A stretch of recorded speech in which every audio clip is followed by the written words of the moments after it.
Aqui em Marcos, no último capítulo, que é o 16,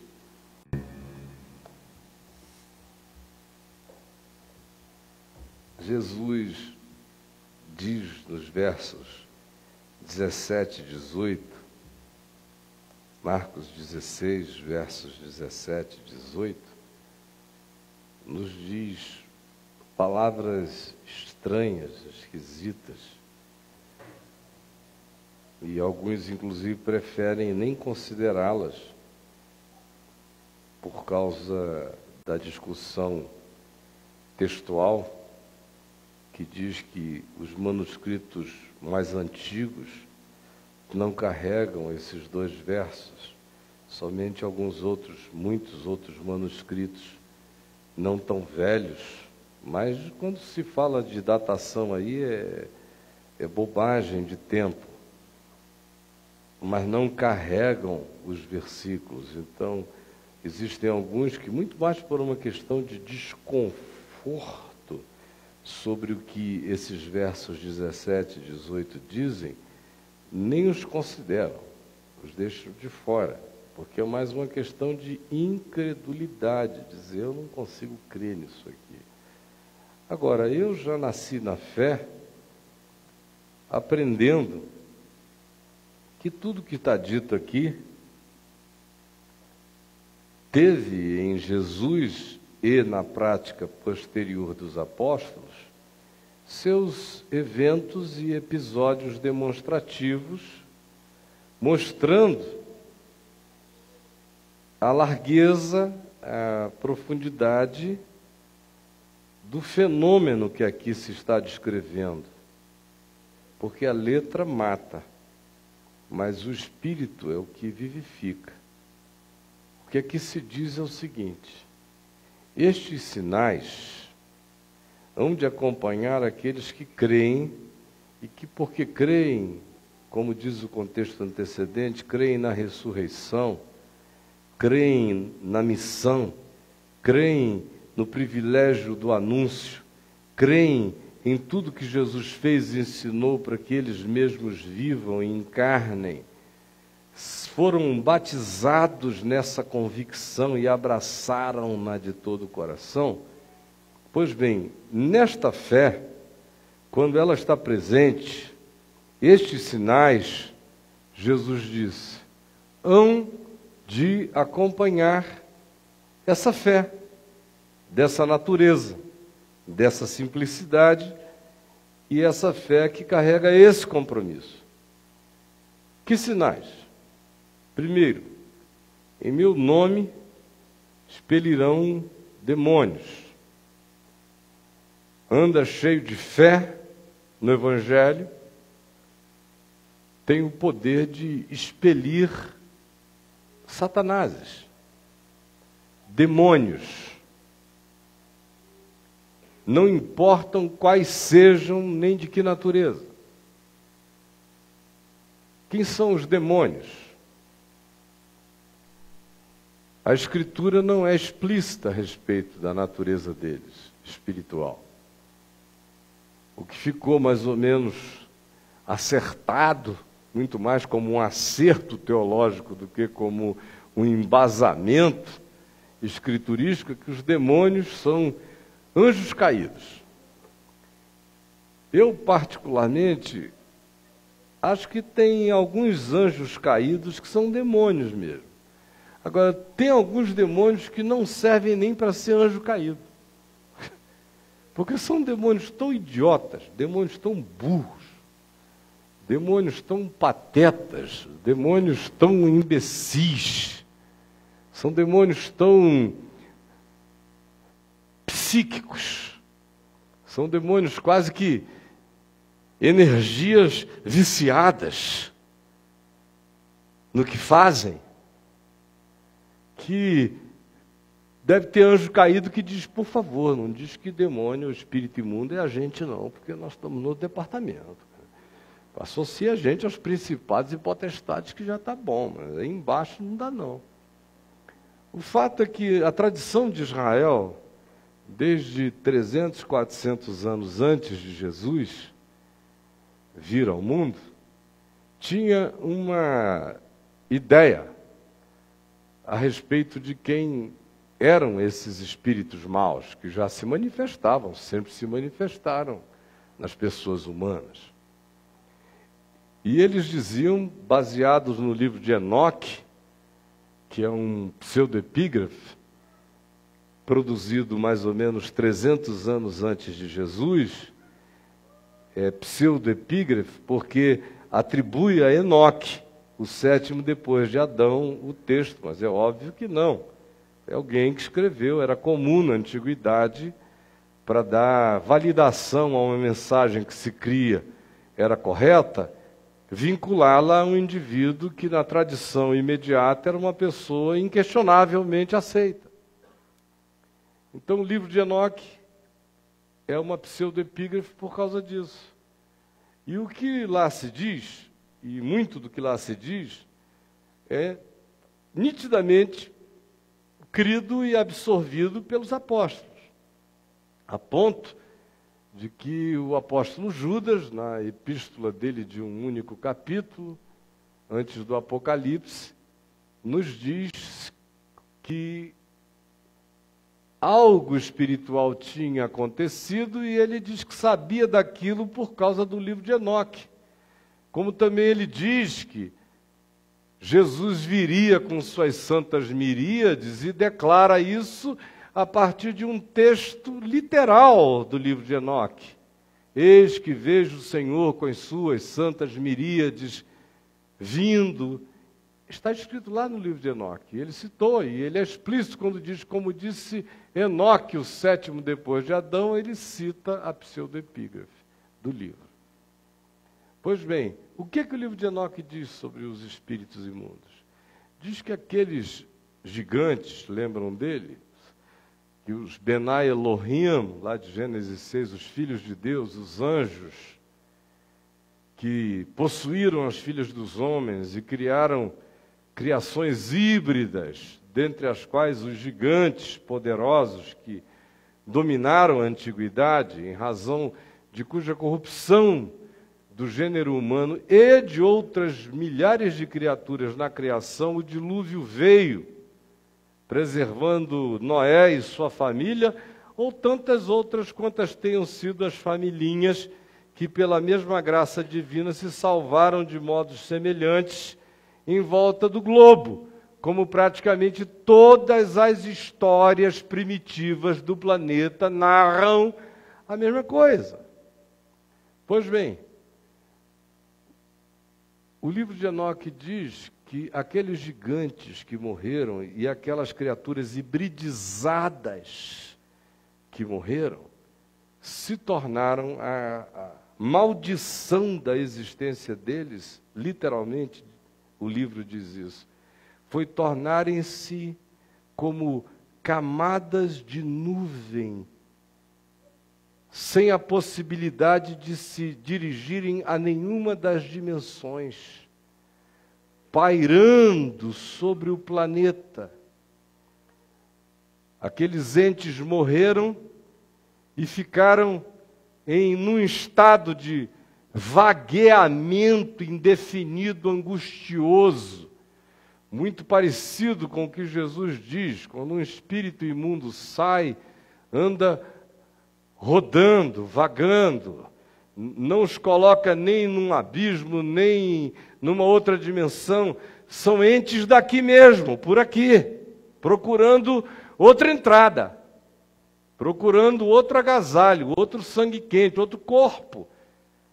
E é bem coerente com a obsessão que aqueles seres tinham tido, que os pais angelicais deles teriam tido. Desculpa, querido, mas não é uma palestra, é uma pregação. Se você quiser, me pergunta depois, tá bom? Tá bom, senão eu teria prazer, mas não é o espírito do que acontece nesse momento. Pois bem, então, bem coerente com aquela vontade de possuir o outro. E você vê que a obsessão desses espíritos é a posse, é a penetração em corpos, a ponto de que eles dizem a Jesus, se tu nos mandas sair, não nos mandes para o abismo. mas deixa-nos pelo menos sentir o calor de corpo quente, de sangue quente, dos porcos. Há uma fixação. Por outro lado, quando você lida com essas coisas há muito tempo e vai vendo, você nota as diferenças de inteligência deles não tem nada a ver com a inteligência do possesso. Você vê que às vezes pessoas inteligentíssimas ficam possessas de certos espíritos e se tornam emburrecidas imediatamente, ao ponto de que há outras completamente burras e que quando possessas ficam geniais, mostrando que entre eles existe diferença de realidades, mas a maioria deles são entes de uma obsessão única. São criaturas espirituais fixadas e que precisam, em geral, de um vício, de um tema, de uma obsessão, de um ódio, de uma raiva, de um ideal maligno e caprichoso instalado no coração do cara, ou de uma vontade de poder, de controle. Eles agem nas fixações. E aqui, Jesus diz: aquele que crê em meu nome expelirá demônios. E prossegue e diz: aquele que crê, além disso, além de expulsar a demônios, se diz aqui,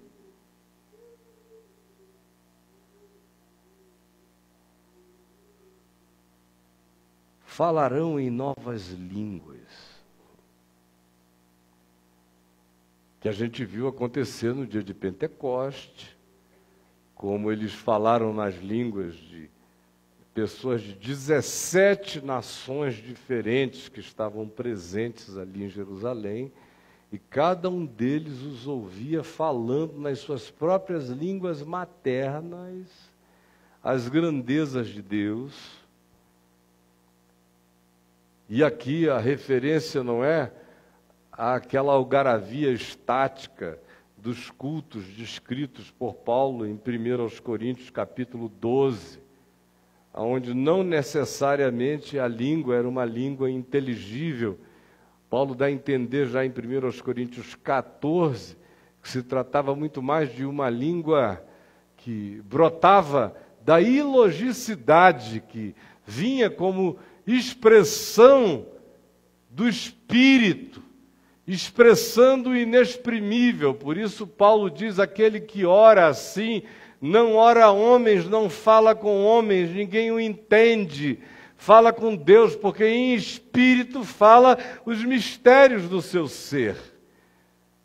Numa linguagem junguiana, esse falar em línguas de 1 Coríntios 14 funciona, como Paulo diz, para a edificação do próprio indivíduo, que acontece pela via da liberação do inconsciente dele, as repressões do inconsciente, tudo que está tapado no inconsciente vaza sem a censura das lógicas impeditivas.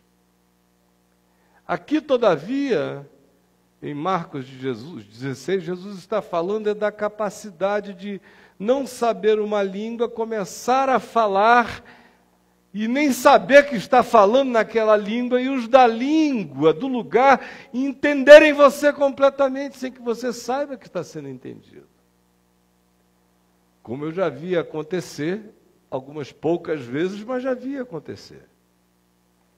De pessoas dizerem como é que essa senhora negra, empregada doméstica, que chegou aqui nesse lugar, e eu fui falar com ela depois, o português dela é todo quebrado, meu Deus, ela sentou do meu lado, começou a orar no inglês escorreito, e de repente começou a me mandar a mensagem de Deus nas fímbrias da minha alma, aquela palavra de sabedoria, e ela sabe falar inglês. Como é que ela sabe falar inglês melhor do que português? Mas é muito melhor. Como aconteceu com um amigo meu lá em Manaus, E eu já vi em outros lugares, outras histórias idênticas a essa, pela terra, como aconteceu com meu amigo pastor Frederico Orr, que deixou a Irlanda há 90 anos atrás, mais ou menos, 80 anos atrás, se não tanto, pelo menos há 70 anos atrás, e foi pregar no interior do Amazonas. Casou-se com uma menininha novinha, uma irlandesinha, e ele era jogador de futebol da segunda divisão da Irlanda, e largou tudo para ir pregar o evangelho no interior do Amazonas, na cidade de Lábrea. Pegou um navio, naquele tempo, era a única maneira de chegar, não é? E quando aportou em Lábrea, depois de meses viajando, ele bem novo e ela mais novinha ainda, quando o navio aportou em Lábrea, ela morreu de febre negra. E ele não sabia dizer nem ai em português. Aí desce aquele gringo com aquele corpo. Imagina a perplexidade, 24, 25 anos, vindo lá da Irlanda, achando que Deus estava com ele, que nada de mal aconteceria. Aí a mulher adoece na viagem, morre no porto, e ele desce carregando aquele monte de gente olhando. O prefeito da cidade mandou que algumas pessoas ficassem ao lado dele, porque disse: esse cara vai se suicidar, ele não vai aguentar o impacto disso não. É muito choque para quem veio de tão longe para servir a Deus e chegar aqui, a mulher morre assim, no primeiro dia, ele não vai aguentar. E o Frederico Orr disse que realmente quase não aguentou de tanta angústia. Pergunta: meu Deus, mas eu fiz a coisa certa, eu ouvi mesmo a tua voz, eu tinha certeza. Agora eu chego aqui, olha, ela tem pai, tem mãe, é o amor da minha vida, e morre. E eu não sei nem dizer nada. Que propósito é esse? Que maluquice é essa? E ele disse que alguém cedeu a ele um galpão lá, cheio de farinha e outras coisas, víveres, e lotado de ratos, para ele se abrigar, porque ele não tinha para onde ir. Ficou dormindo em cima de umas sacas. E os ratos passeando para lá e para cá, e barata para todo lado, e o cara chorava sozinho. Depois de uma semana de angústias, porque ainda pior, começaram a surgir umas feridas nele. Explodiram para todo lado, ele ficou todo enfiridado, com 40, 41 de febre, sem remédio. E para piorar, o padre da cidade, naquele tempo, a briga entre católicos e protestantes era um negócio diabolicamente feio, horrível. Então, tanto pastores insultavam padres, como padres que tinham naquele tempo muito mais poder, mandavam apedrejar igrejas, acabar, destruir. Tinham que construir templos à noite, porque senão não dava para construir. E olhe lá, era um inferno. O padre de Lábrea disse: olha, esse missionário não pode ter descanso. Quem der alguma coisa para ele vai se haver comigo. Não pode socorrê-lo. E o cara lá com febre, sozinho, com perguntas. Sepultou a mulher numa cova de alguém.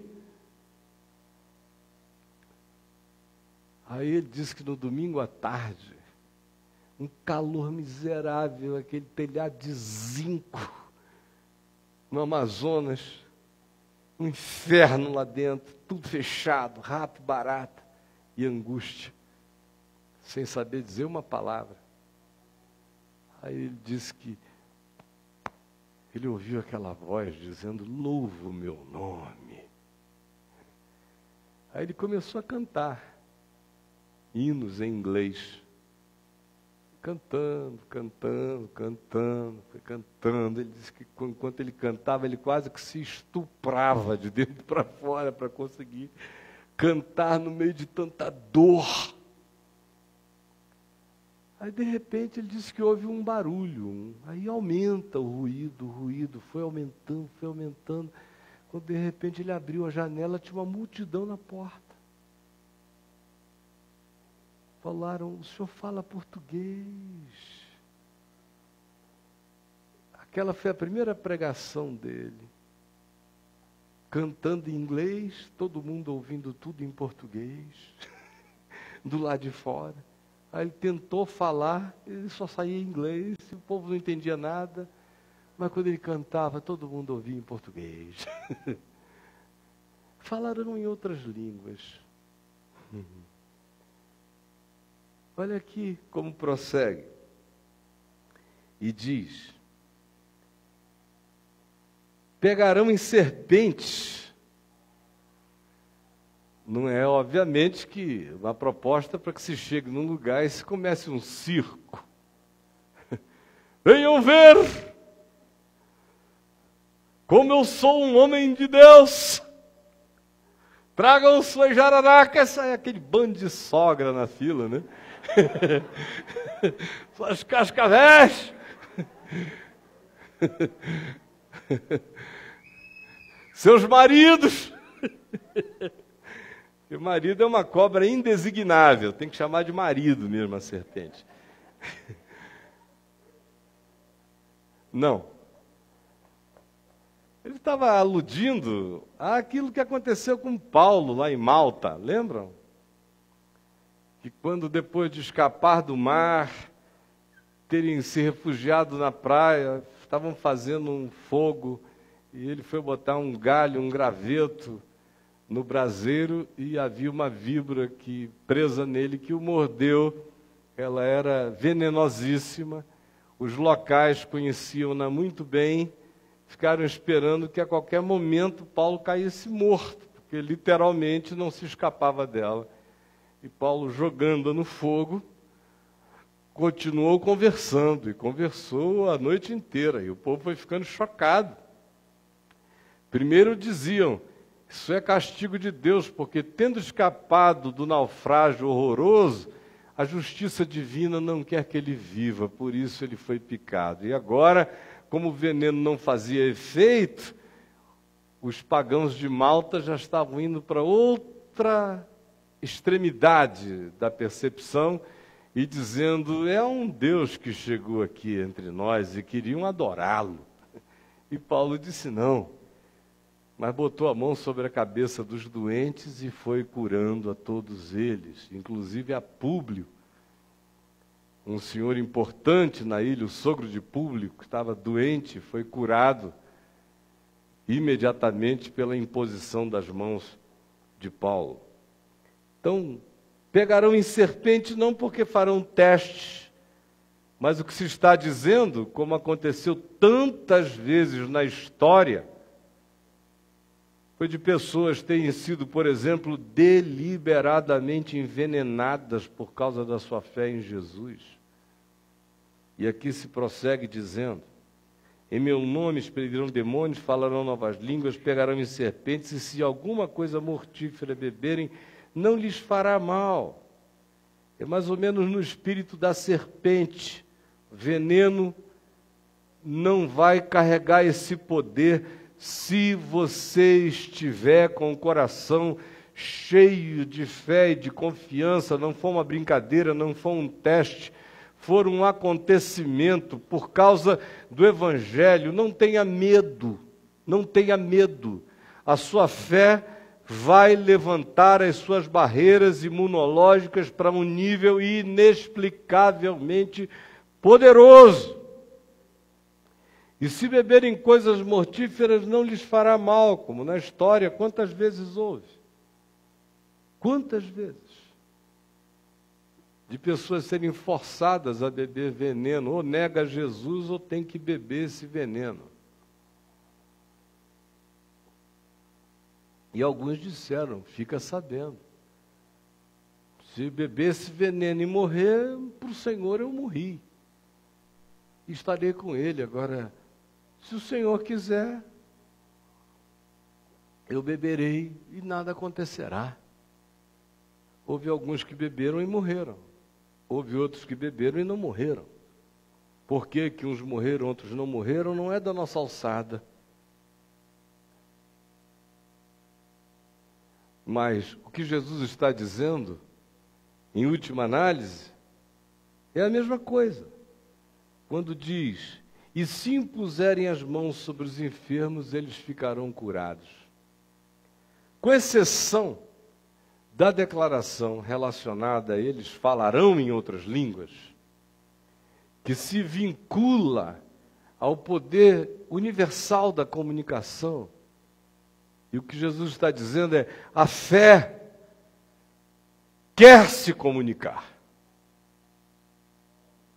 Fé que não deseja transcender obstáculos de comunicação, de percepção, não é fé. A genuína fé quer se comunicar em todas as línguas, quer encontrar caminhos para o coração.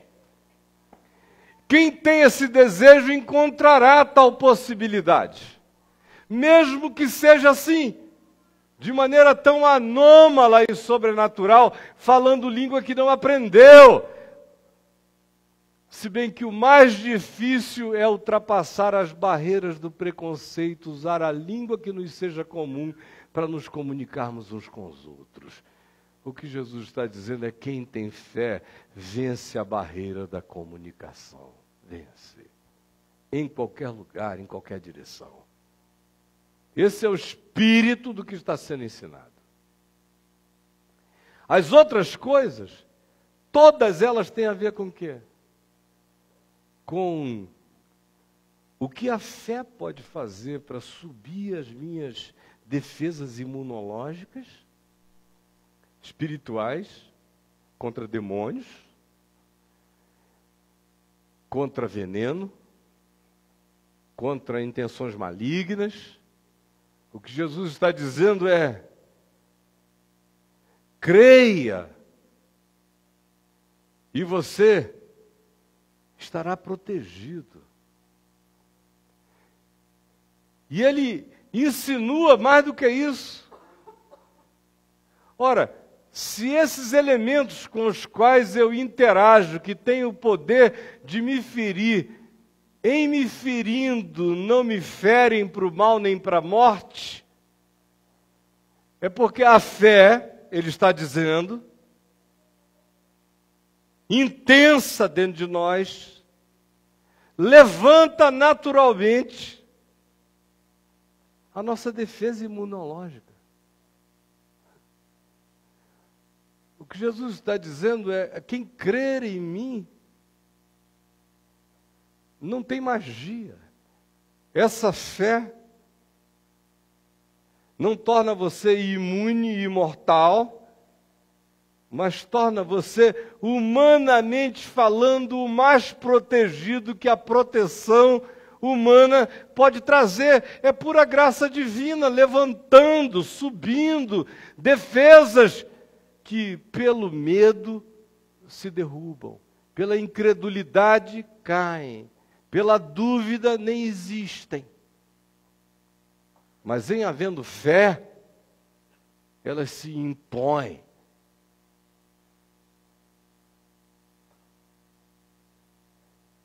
E as duas outras expressões têm a ver também com a expressão ativa da minha existência no mundo. Expelirão demônios, e se impuserem as mãos sobre doentes, eles ficarão curados. O ato de expelir demônios é nitidamente um encontro entre presenças. Como Jesus disse, aquele que crê em mim vai ser habitado pelo mais valente. Nunca será uma casa varrida e ornamentada, oca. Será um ente com a presença do Eterno. Não tem que ter medo de nada, de ser nenhum, de demônio nenhum. Nada pode separar você do amor de Deus que está em Cristo Jesus. E você não só está defendido deles, mas você é o problema deles. Então Jesus disse, quem crê em mim passa a ser um problema para demônios. Que é tudo diferente do que a religião do medo ensina, né? Que você, se não puser o dízimo aqui, o demônio vai visitar a tua casa, tua conta bancária, tudo no medo. Não, Jesus disse, não, creia em mim. E você é um problema para diabo. Você é um assombrador de diabos. A tua presença é que é o fantasma do bicho. Chegou você, o diabo. Gente, é assim que é. Entendeu? É assim que é.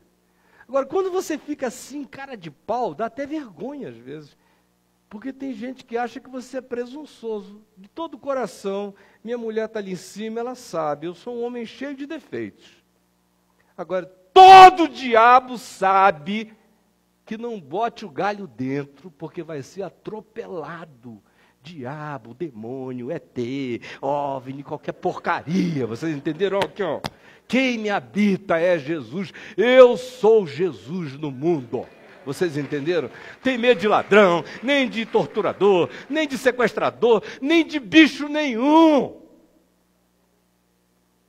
E não é uma questão de entrar numa, não, é de ser. E não é um surto narcisista. Você sabe que você em si não é nada. É confiança nele. Isso dá um negócio, gente. Isso dá uma onda. Dá. Sabe lá o que é que você andar assim, de mão limpa, e não querer saber onde é que você está entrando? Você sente que os bichos estão indo. Ladrão espalha, demônio sai. Nunca encontrei um ambiente na vida, desde que eu criei em Jesus, que tenha me metido qualquer medo, e nunca encontrei nenhum macho humano e nenhuma criatura espiritual com esse poder de assombrar. O medo morreu. Agora, é maravilhoso. E me dá angústia é de que vocês não provem isso. Não provem. Em meu nome expelirão demônios e se impuserem as mãos sobre os doentes, eles ficarão curados. Que é o que vaza de você também, dos que creem. Por que se manda impor as mãos? Porque existem muitas camadas e dimensões de graça, de cura e de milagre. Existem aquelas ações e intervenções espirituais de cura divina que ninguém precisa tocar em ninguém. Não vem o centurião romano dizer a Jesus, não sou digno que tu entres na minha casa, mas manda uma palavra e o meu servo será curado. Porque Jesus iria lá, botar a mão na cabeça do moço, curá-lo. Mas o cara disse, não precisa não. Se tratando de você, Jesus, fala uma palavra só, fala. A mesma palavra que criou o universo, que sustenta os astros e faz as dimensões quânticas existirem em permanente impermanência misteriosa. A mesma palavra. Manda uma palavra e o meu servo será curado. Ou aquele oficial do rei, lá em João, capítulo 2, que foi visitar Jesus, que estava longe de onde ele morava. Ele morava nas imediações de Caná.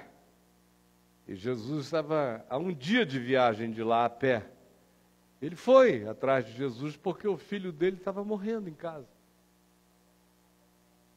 E ele pediu a Jesus socorro. E Jesus olhou para ele, se compadeceu e disse, vai, teu filho vive.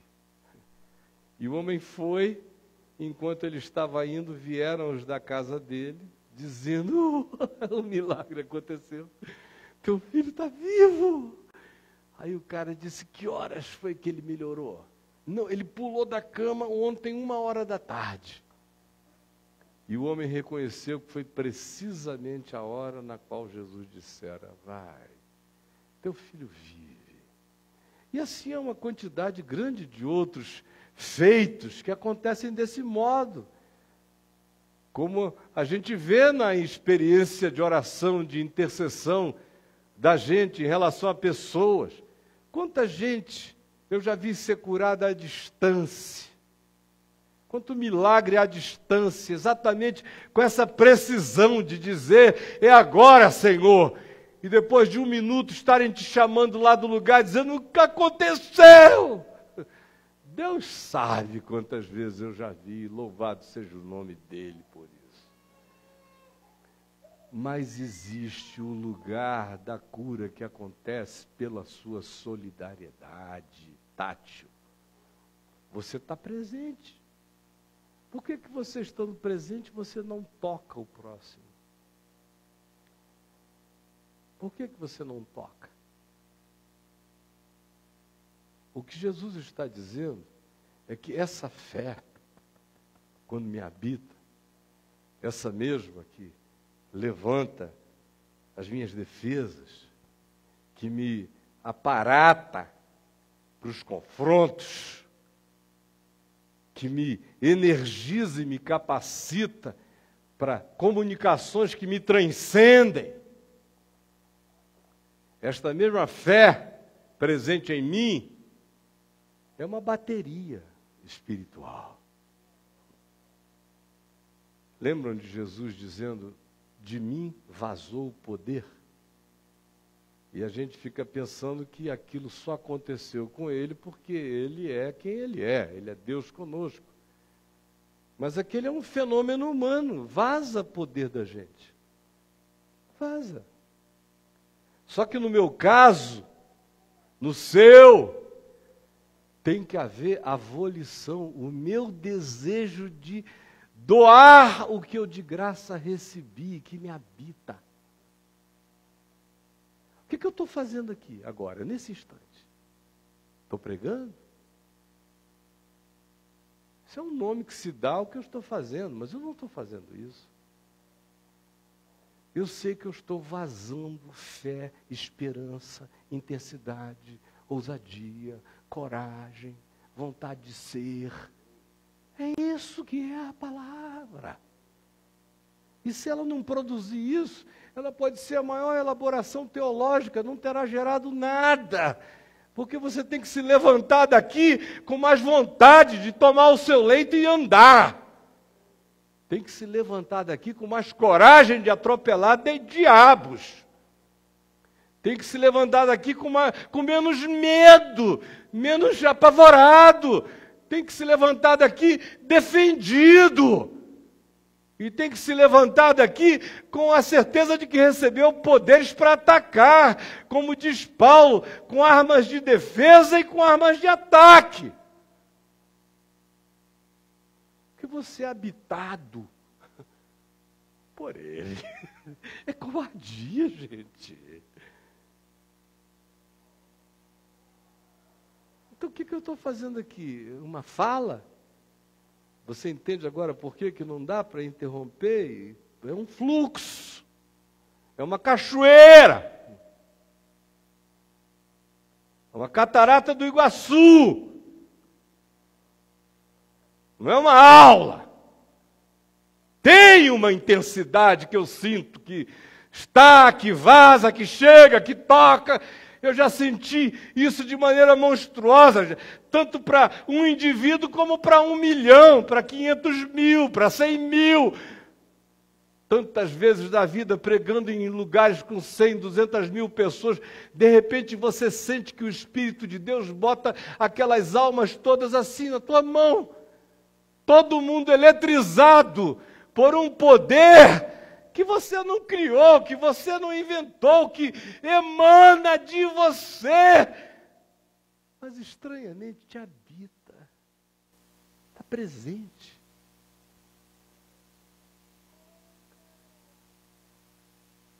O que Jesus está dizendo é: a fé fará vocês andarem assim.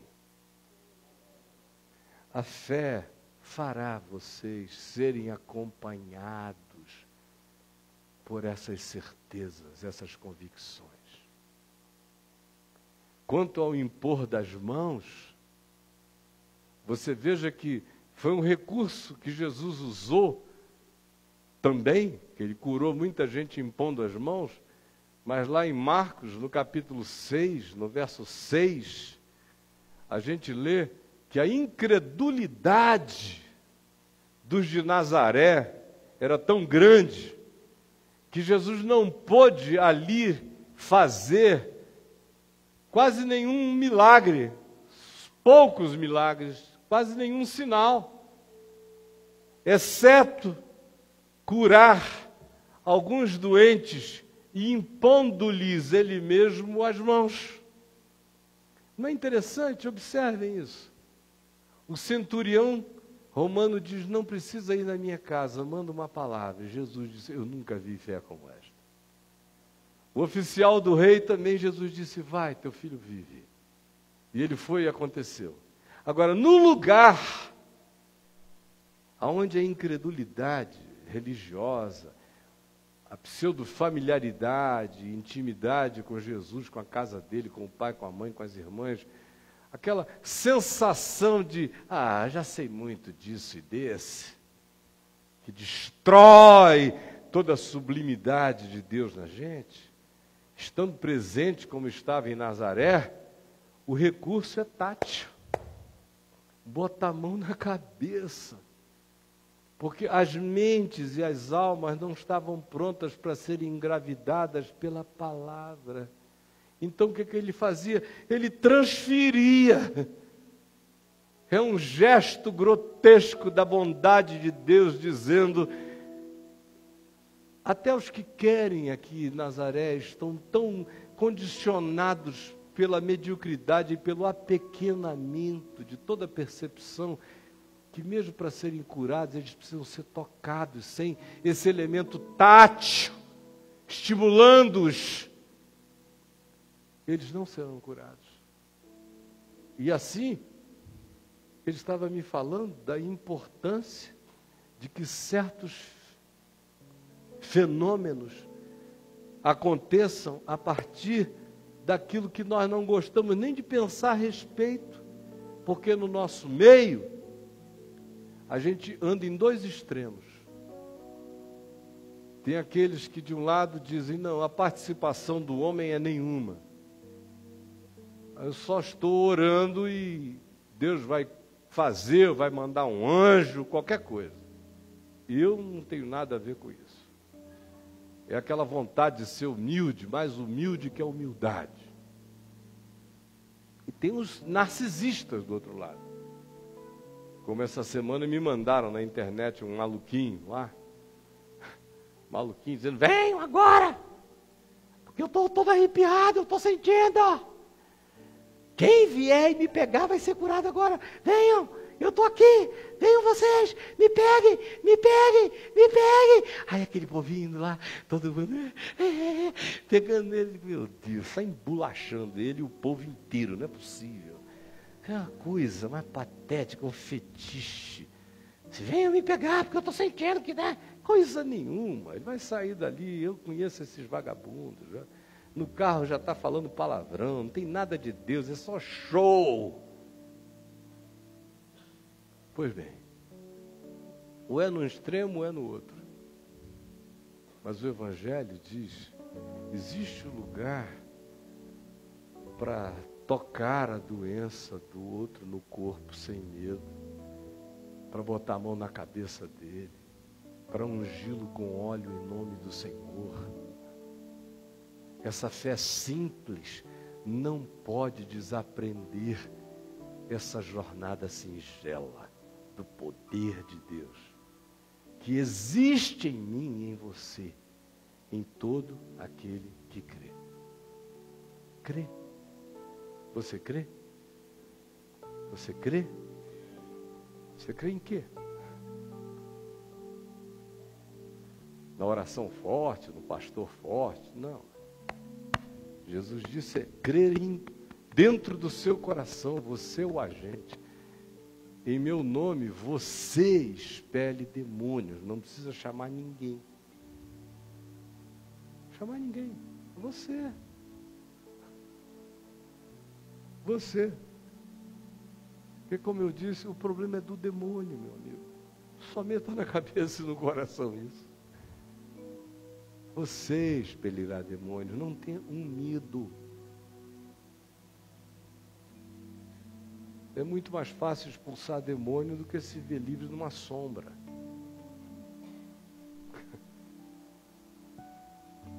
Você expelirá demônios se você andar com fé.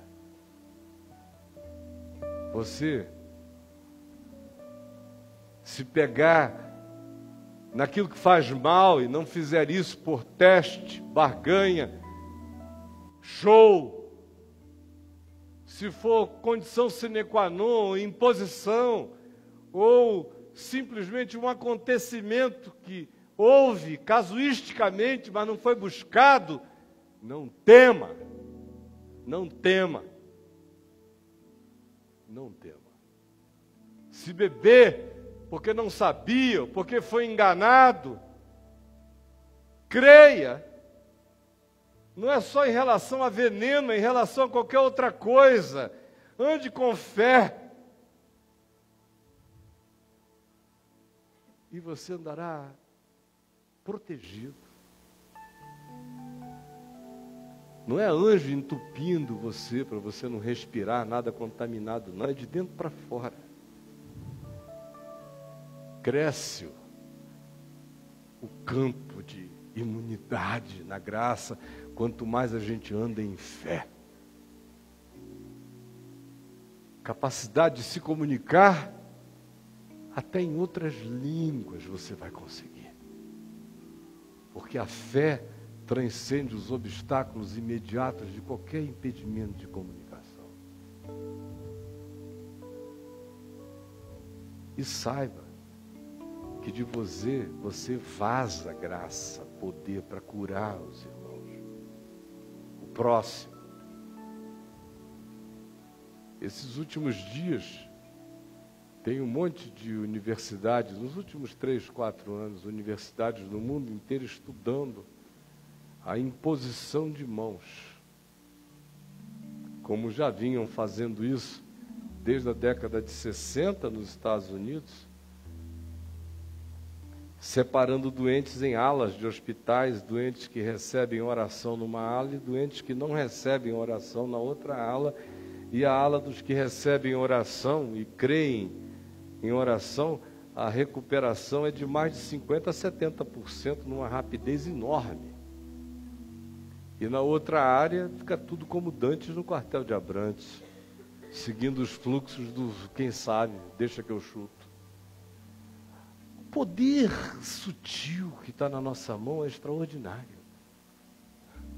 E não é para a gente se jactar, e nem abrir uma igreja para ganhar dinheiro com os otários. Mas é para fazer bem ao mundo. Orar com gente em qualquer lugar, em praça pública, no trabalho, em casa. Essa semana eu não quis dizer nada para a Adriana, para não impressioná-la bem demais. Mas olha, eu estava com uma dor aqui, horrorosa, horrorosa, horrorosa, muito ruim. Teve uma noite lá que eu tomei um Dorflex, depois 2 Tandrilax, para conseguir dormir. E acordei e disse, eu vou cancelar o papo de graça, que eu não conseguia nem levantar esse braço direito. O braço é o esquerdo, mas eu não conseguia levantá-lo direito. Uma dor danada, aquela coisa de, meu Deus, eu vou tomar uma injeção, vou ligar lá para a Ângela, para ver se aquele moço que deu um aplique na Adriana um tempo atrás, na coluna dela, aqui do lado, faz em mim para eu poder trabalhar, porque está doendo de dia e de noite. Aí eu fui lá e tomei o remédio de manhã, fiz o programa grog, você com 3 relaxantes musculares durante a noite e de manhã para fazer o programa ainda toma mais 2, vocês imaginam, eu fui assim zonzão. bobão.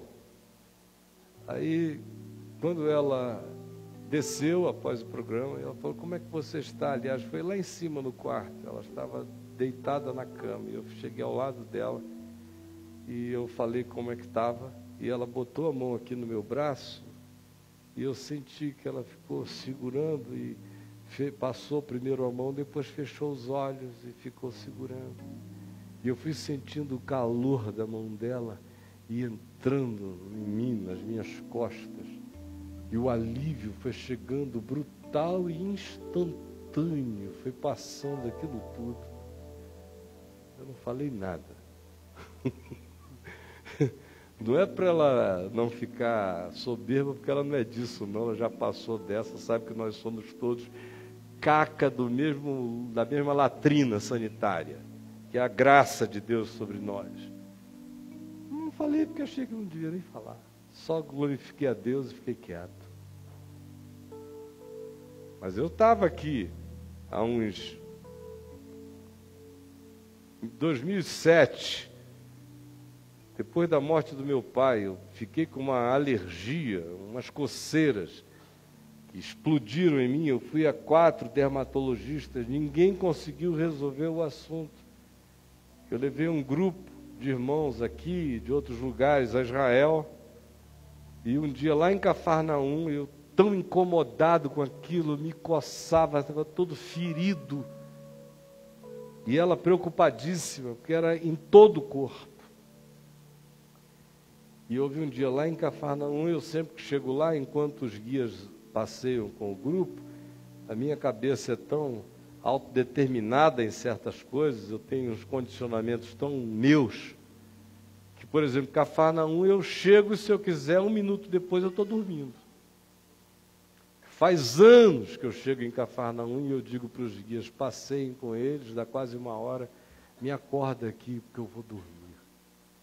Ai, meu Deus, eu já espero aquele sono de Cafarnaum, é quase uma hipnose. Eu chego lá e já deito embaixo de uma árvore, daqui a pouco eu nem sinto, eu estou dormindo, eu sonho. Sonho com curas, com coisas maravilhosas. E nesse dia eu estou lá todo arrebentado, mas eu falei, Jesus, eu quero dormir. Está coçando para todo lado, mas eu quero dormir.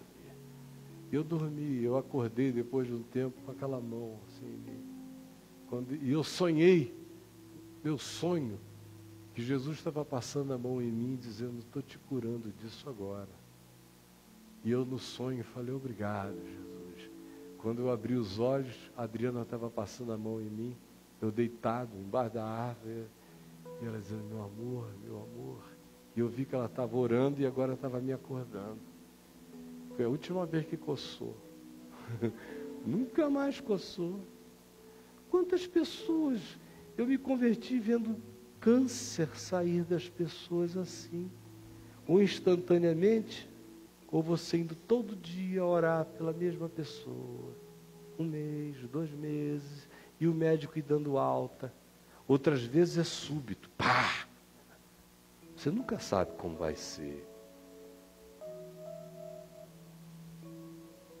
Existe uma graça nas minhas mãos e nas suas mãos, que foi colocada pelo Espírito Santo.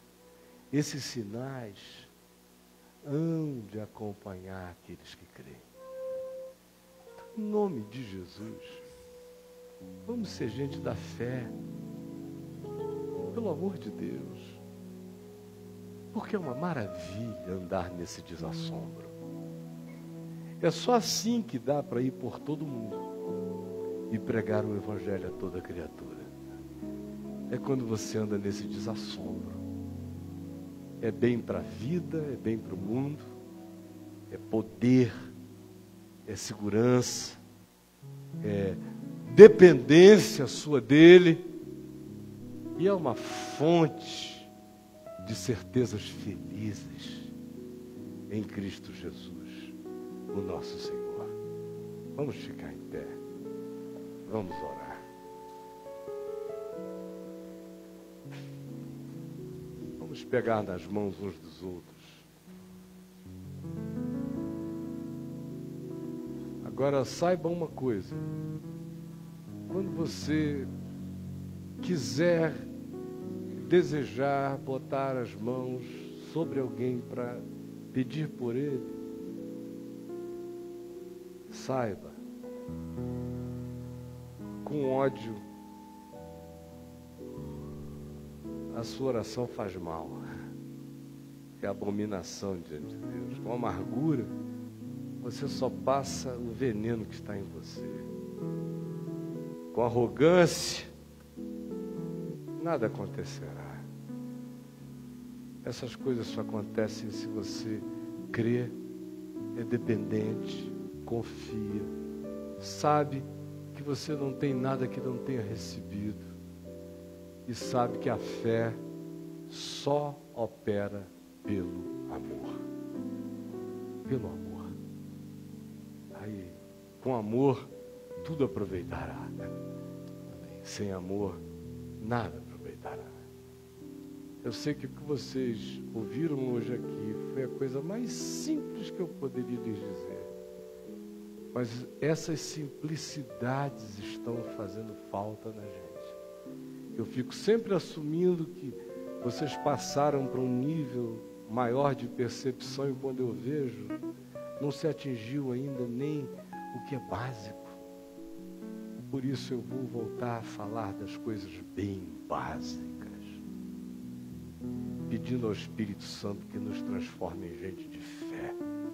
Porque Deus, meus irmãos do caminho da graça, e os milhões de desigrejados que me veem e ouvem do lado de fora, que usam essa terminologia inadequada, porque quem crê em Jesus é a igreja, mas você que está fora de um ambiente que você chame de lugar do meu encontro, e que foi ficando assim, apático, estranho, como a maioria dos que são do caminho da graça, são pessoas com as quais não se pode contar para quase nada, infelizmente.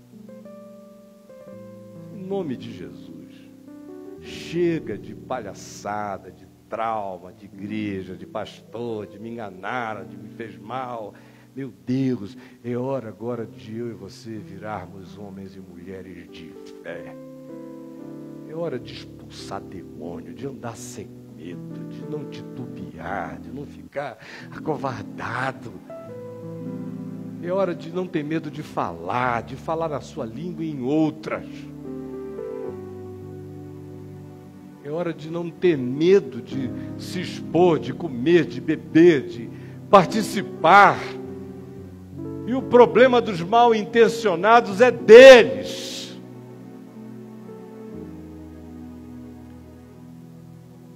É tempo de, com toda a ciência que nos cerca, não perdermos a ciência das mãos, a ciência da fé, a ciência do calor, da energia do Espírito, da alma amorosa, do Espírito cheio de fé. A gente transfere no amor de Deus graça uns para os outros, assim como a gente reparte o pão, a gente reparte cura, a gente reparte milagre, a gente reparte energia de esperança, a gente serve a nós mesmos, aos outros, pela fé, em nome de Jesus. Amém. Senhor Jesus, acende a nossa fé, acende a nossa fé, com sensatez, com bom senso, mas tira de nós esse espírito acanhado, amedrontado. Não deixa que por causa dos lobos que vivem de performances mentirosas, de shows da fé, que são só shows de hipnose, de sugestão, de curas que qualquer Quevedo faz, e nos enche do Espírito Santo, para que com o coração humilde e quebrantado nós saibamos que Tu não nos deste espírito de covardia, mas de poder, de amor e de moderação. Coloca dentro de nós essa atenção singela, quebrantada, humilde, praticada pela fé que atua pelo amor. em casa, com os netos, com os filhos, com o marido, com a mulher, com os amigos, com os parentes, com os estranhos. O que tu nos deste de graça, permite-nos de graça servir. Em nome daquele que nos ensinou a orar, dizendo: Pai nosso que estás nos céus, santificado seja o teu nome. Venha o teu reino. Seja feita a tua vontade, assim na terra como nos céus. O pão nosso de cada dia nos dá hoje. Perdoa as nossas dívidas, assim como nós perdoamos os nossos devedores. E não nos deixes cair em tentação, mas livra-nos do mal, pois teu é o reino, o poder e a glória para sempre. Amém. Estes sinais hão de acompanhar aqueles que creem. Em meu nome expelirão demônios, falarão em novas línguas, pegarão em serpentes. Se alguma coisa mortífera beberem, não lhes fará mal. Se impuserem as mãos sobre os doentes, eles ficarão curados. Vão na paz do Senhor.